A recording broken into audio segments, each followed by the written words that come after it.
Of করো।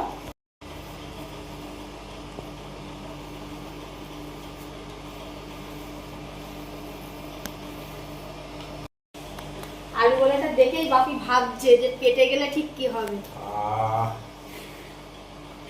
একদম লাল লাল ঝাল ঝাল, একদম অমৃতের মতো যাবে। ও শ্রী শান্তি।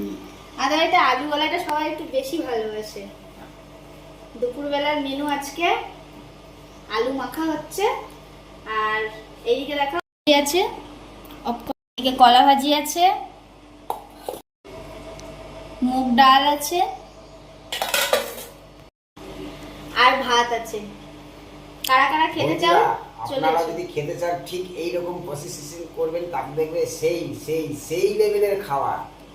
শুকনো লঙ্কা দিয়ে আলু মাখা, পেঁয়াজ ভাজি, সেই সুন্দর। কারা কারা খেতে চাও চলে এসো আমাদের বাড়ি, আর না আসলে করে বাড়িতে করে খেয়ে দেখো। তো চলো, দুপুরে বসে পড়েছে সবাই টেবিলে, খাওয়া দাওয়া হবে। টাটা।